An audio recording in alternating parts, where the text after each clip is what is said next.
बंदे देखने की आदत हो गई है, हमें उनके बच्चों को माँ से दूर बंदे देखने की आदत हो गई है। हमें लगता है कि ये सब हमारे लिए है और ये पैदा ही हमारे लिए हो रही है। इनका जो दूध है वो तो हमारे लिए ही है, क्योंकि भाई हमारे वो दूध दे रही है तो हम बाल्टी लगा के क्यों नहीं दूध ले लेते? अगर दूध ही दे रही है वो तो क्यों खींच रहे हैं? हमें उनको बांधने की जरूरत क्यों पड़ती है? हमें क्यों उनको जबरन माँ बनाना पड़ रहा है? किसी को यही नहीं पता कि एक माँ दूध देती कब है। हम खुद एक औरत होकर ये शोषण कर रही है। मैं कह रही हूँ इतना दुख है कि औरत खुद उस प्रसव पीड़ा से गुजरती है, 9 महीने बच्चे को पेट में रखती है, दर्द सह के बच्चा पैदा करती है और वो बच्चे को दूध ना पिला पाए, अपने खुद के बच्चे को दूध ना पिला पाए और मोटे मोटे मुस्टंडे इंसान दूध पी रहे हैं जिनको दूध की जरूरत नहीं है। क्या उनके दूध के दांत आए नहीं है अभी तक? क्यों दूध पी रहे हैं? वो उस कीमत पे दूध पी रहे हैं कि जिस कीमत पे उसके बच्चे को मारा जाए और बच्चे को उस बाद में बूढ़ी होने के बाद उसको काट के खा लिया जाए, ये कीमत है। तो भैया खुद को शाकाहारी भी मत कहो। जो लोग गर्व से ये दूध दही की फोटो डाल के बोलते हैं ना हमें शाकाहारी है, हमें तो गर्व है, तो वो कहना भी बंद करें। सीधी सी बात है, दूध भी मांसाहार है और जल्दी ही सरकारों को इस विषय में बात करनी होगी। और मुझे तो कोई आमरण अनशन करने के लिए बोलेगा तो मैं उसके लिए भी बैठने को तैयार हूँ। कितने लोग मेरे साथ बैठेंगे? हमें कानून चाहिए। हमें ये गंदे उद्योग हैं जिनमें खून है, हत्याएं हैं, मासूम भैंसों का कत्ल है और ये त्योहारों के नाम पे हत्याएं, हमें ये सब नहीं चाहिए। ये गवर्नमेंट जो सब्सिडी दे रही है इन सब चीजों में हमें वो बंद करानी है और हर हाल में बंद करानी है। चाहे भूख से हम खुद मर जाए, हम प्यास से मर जाए, पर हमें इस आंदोलन को इतना आगे तक लेके जाना है कि सरकारों को सोचने पे मजबूर हो जाए, लोग सोचने पे मजबूर हो जाए कि हम क्या खा रहे हैं, हम क्या पी रहे हैं। और हमें अब जितना ज्यादा पुलिस वाले लोगों से बात करनी चाहिए। अपने लोकल पुलिस स्टेशन पे जाओ, उनको सेंसिटाइज करो, क्योंकि पुलिस हमारे साथ होगी तो हमें बहुत हेल्प मिलेगी। क्योंकि हमें पुलिस ही रोकने आती है। अभी कभी हम खड़े होती हूँ ना मैं पोस्टर बैनर लेके, तो पुलिस ही हमें आ जाती है, भाई आप क्यों खड़े हो? तो सबसे पहले अपने लोकल थाने में जाओ, जो जिसका थाना नियर बाय पड़ता है ना, आप उनसे बात करो, बोलो हमें 10 मिनट 20 मिनट आपसे पशु क्रूरता के बारे में बात करनी है। अगर वो एग्री हो जाए तो उन्हें डॉक्यूमेंट्री दिखाओ, कोई हमारी माँ का जो डॉक्यूमेंट्री दिखाओ, बाकी पशुओं पे जो अत्याचार हो रहा है वो वीडियो दिखाओ। तो इस तरह से जो भी हमारे जो सरकारी बैठे हैं ना, जो सरकारी पदों पे, आप उनसे मिलने की कोशिश करो, उनसे बात करने की कोशिश। पिछला पूरा हफ्ता मैंने सिर्फ यही सोचा है कि हम कैसे पुलिस वालों से बात करें, पुलिस वालों को कैसे सेंसिटाइज करें। वहाँ पे मैंने बात की कि 20 मिनट हमें आधा घंटा 20 मिनट दे दो, हमें डॉक्यूमेंट्री स्क्रीनिंग कराना चाहते हैं, हम खाना भी आपको खिलाएंगे, हम पानी भी पिलाएंगे, हम आपको ड्रिंक्स भी उसमें देंगे। तो प्लीज आप कुछ करो, इस तरह से ही कुछ करो। छोटे छोटे कदम जो है वो बहुत बड़ा एक बदलाव लेकर आएंगी और बहुत बड़ी सोचो कि ये जब युद्ध की तरह हम लोग सारे इकट्ठे हो जाएंगे ना तो बहुत जल्दी सब बदलेगा, पशु जी पाएंगे। देखो पशुओं की हम इकलौती आस है, कुछ मुट्ठी भर लोग ही हैं जो उनकी आवाज है। ये तो कोई आज सिर्फ पशु को लोगों ने सिर्फ खाना ही समझा हुआ है कि पशु तो हमें खाने के लिए है, हमारे को दूध दे रहे हैं, हमें वो कुछ नहीं दे रहे हैं, उनसे छीन रहे हैं। पहले तो हमें ये चीज को समझना पड़ेगा, लोगों को समझाना पड़ेगा। वीगन वर्ड ही मत बोलो ये वर्ड, हमें बोलो कि हमें ये सब जो क्रूरता से आई हुई चीजें वो छोड़नी है। 1 लाख गाय वैसे रोज करती है, लोगों को ये बताओ, उनके बच्चों को भूखा मारा जाता है, वो बताओ। ठीक है, आप लोकल डेयरीज में जाओ, वहाँ वीडियो ये सब चीज़ मैं मानता हूँ, क्योंकि पहले इतना तो नहीं करते थे। आजकल जो हमारा स्वाद के लिए हम खा रहे हैं पिज़्ज़ा बर्गर और ये सब चीज़ बना के, पहले तो चीज़ तो नहीं था। और बहुत सारे लोग कंफ्यूजन में है कि ये मक्का ये सब क्या है। एक्चुअली जो पहले जो था वो अलग जो पहले जो समस्या वैसा नहीं था। आजकल जो आर्टिफिशियल इंसेमिनेशन करते हैं, जो गाय को होता है उसको हम रेप करते हैं, उसके बाद दूध निकालते हैं, निकालते हैं और जो भी बच्चा पैदा होता है उसको 20 किलो 11 किलो भी बेचते हैं। यही सब आजकल हो रहा है। बहुत सारे लोग को ये नहीं पता है, बहुत सारे लोग होता है गाँव से आगे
बंद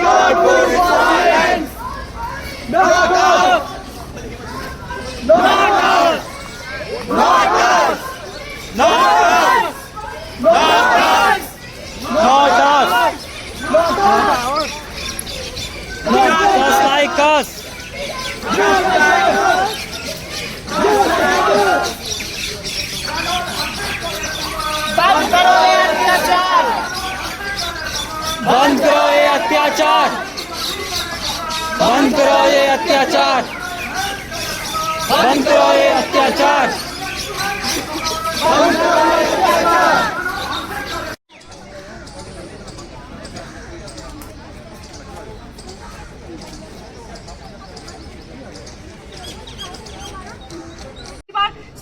सौ लोग इकट्ठे होंगे ना, उस दिन पहली बार शायद किसी गवर्नमेंट के कान में आवाज आएगी कि कोई पशु आंदोलन की बात चल रही है।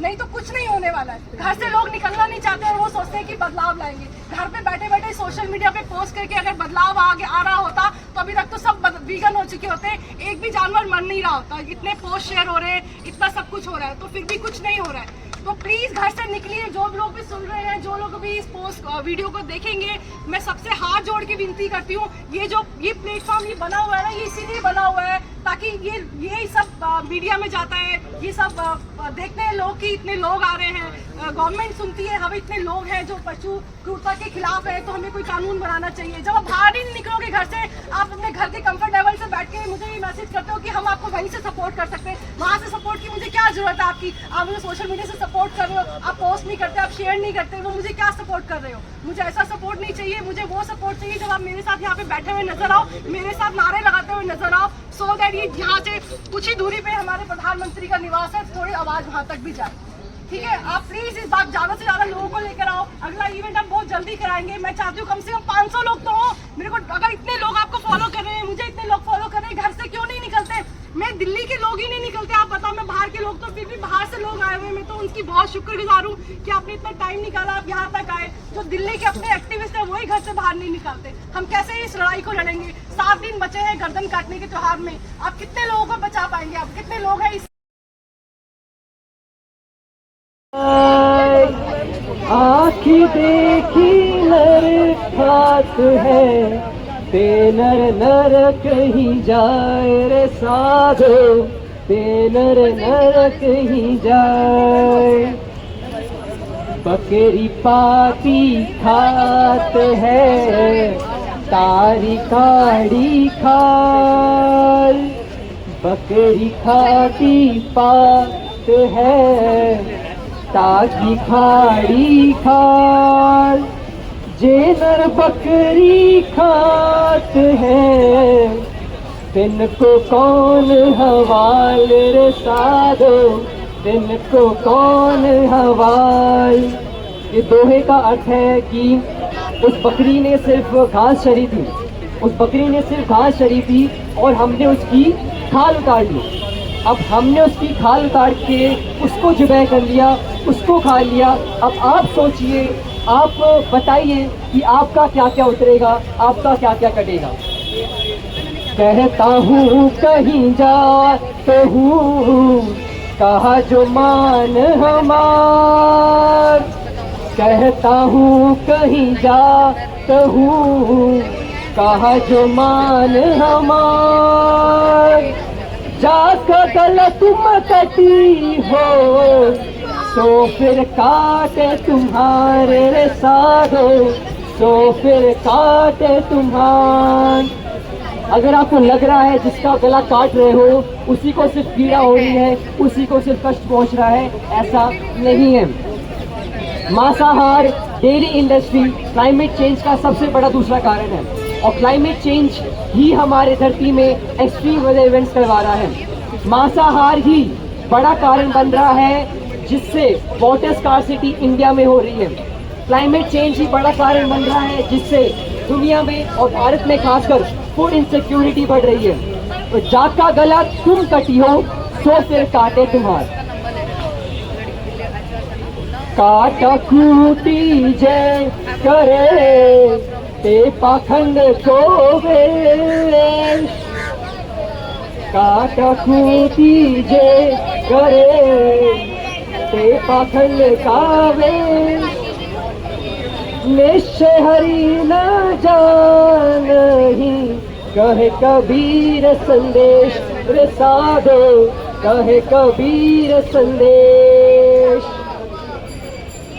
काजी का बेटा मुआ पुर में साले पी काजी का बेटा मुआ पुर में साले पी वह साहब सबका पिता भला न माने वीर रे साधो भला न माने वीर। इस दोहे का अर्थ है काजी का, एक प्रीस्ट का जब बेटा मरता है वो बहुत कष्ट पाता है, वो बहुत दुख हो जाता, उसको बहुत दुखी होती है। और जब हम जानवरों को मार रहे हैं, जो बच्चे हैं उस साहब के, भगवान ईश्वर खुदा जीसस, जब हम उनके बच्चों को मार रहे हैं तब आप सोचिए उनको पीड़ा हो रही होगी, क्या उनके माँ बाप सुख में होंगे? इस अर्थ यही है। तो इससे मैं अपने दोहे का जो है वो मैं अंत करना चाहूँगा। आखिर में मैं सिर्फ यही कहना चाहूँगा कि अगर आप अपनी जीभ और अपने स्वाद के कारण किसी पशु की हत्या कर रहे हैं, हत्या भी नहीं कर रहे हैं, उससे जुड़ी हुई चीज़ें खा भी रहे हैं, तो कभी कहते हैं, मैं नहीं कहता आप नरक में जाएंगे। नरक का मतलब कोई ऐसी उबलती हुई जगह नहीं होती है जहाँ पर आपको डाला जा रहा है और आपके पकोड़े बन रहे हैं। नरक का मतलब होता है एक बैल जैसा जीवन जीना, एक ऐसा जीवन जीना इसका कुल उद्देश्य सिर्फ भौतिक तरक्की, material consumption and material growth हो। आप हमेशा एक्सपीरियंस करना कि आप जितना मटेरियल्स की तरफ जाएंगे आप उतना ज़्यादा बेचैन होंगे, उतना ज़्यादा आप डिज़ायर्स आपकी बढ़ती जाएंगी। तो इसलिए कबीर कह रहे हैं जो एनिमल्स को, पशु को परेशान कर रहा है, आइसक्रीम खा रहा है, पिज़्ज़ा खा रहा है, वो हमेशा नरक में जाएगा, उसको स्वर्ग नहीं मिलेगा। स्वर्ग मतलब चैन, स्वर्ग मतलब सुख, स्वर्ग मतलब आनंद। स्वर्ग कोई दूसरी जगह नहीं है, स्वर्ग यही है। और स्वर्ग तभी मिलेगा जब हम अपने माता पिता, हम माता पिता हैं जानवरों के, वो हमारे बच्चे हैं, जब हम उनको रक्षा देंगे, उनकी सहायता करेंगे, उनके और अपने बीच में कोई दरारें, कोई डिफरेंस नहीं पैदा करेंगे। हमारे अंदर उनके अंदर सिर्फ एक कॉमन चीज़ है, वो है आत्मा। वही समझनी है, उसी से स्वर्ग मिलेगा। धन्यवाद। एक चलती रहेगी, सभी लोग इसी पे ही बहस कर रहे हैं। आप क्या राय रखते हैं जरूर बताइए कमेंट करके, क्योंकि यहाँ पर दोनों चीज़ें, चाहे आप उसको बांध रहे हैं, उसका दूध इस्तेमाल कर रहे हैं, उनको हम काट रहे हैं, सबको बराबर ही आंकने की बात कही जा रही है कि आप इनके हिसाब से सभी चीज़ें सेम क्रूरता है और सभी चीज़ें बंद होनी चाहिए। क्यों भाई साहब, यही है ना? है?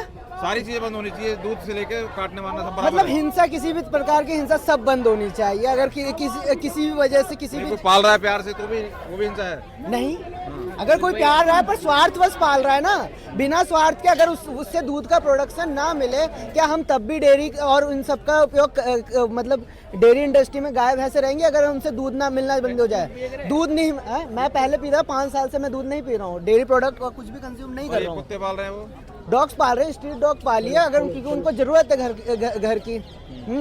उसमें क्या गलत है? पालना ठीक है कुत्तों को? भाई हम तो मना ही नहीं कर रहे भाई। वो भी तो नहीं, तो वो भी तो आजाद होनी चाहिए, पर उनको क्यों बांध रहे हो? बांधने को मना अडॉप्ट करिए। जो आप खरीद रहे हैं कुत्ते को, ब्रीडेड डॉग को, बहुत गलत है। वो उसको भी कृत्रिम गर्भधारण करके उसकी इंडस्ट्री बनी हुई है।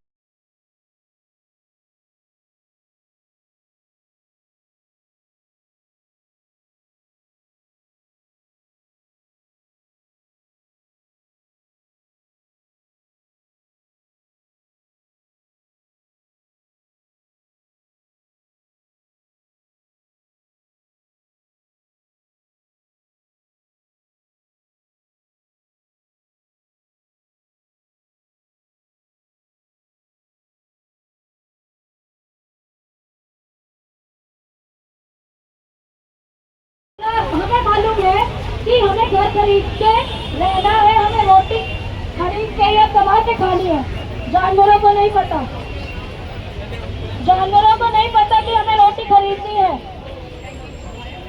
अपनी सोच को बदलिए। जब आपकी गली का जानवर आएगा, अच्छी नींद लेगा, तो वो किसी को नहीं काटेगा या भोंकेगा।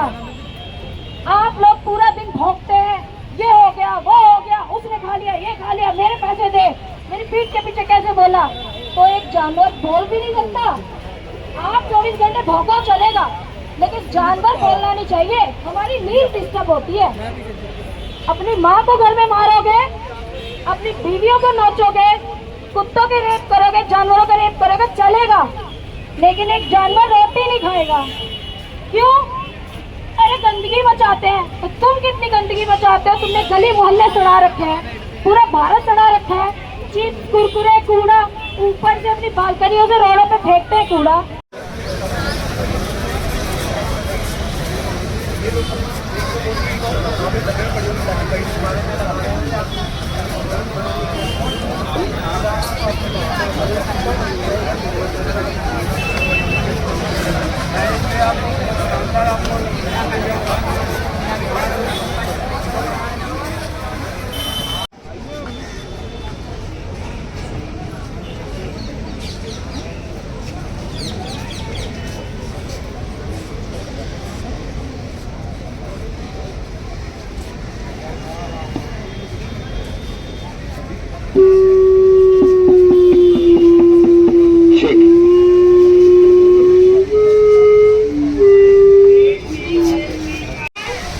ये मेरा आखिरी दिन है। जब आप मुझे लेकर आए थे, जब आपने मुझे अपने गोद में उठाया था, मुझे प्यार किया था, मेरा नाम भी रखा था, क्या आपने ये सब सोचकर किया था कि एक दिन आप मेरा गला काटोगे? क्या आपके प्यार के पीछे भी कोई मकसद था? आज मेरा सिर्फ गला नहीं कटा है, आज मेरा भरोसा भी कट गया है। रोटी चाहिए और बस दोस्तों के साथ खेलना चाहते हैं, हम भी जीना चाहते हैं। तो मेरी जगह किसी को भी ना होने दे।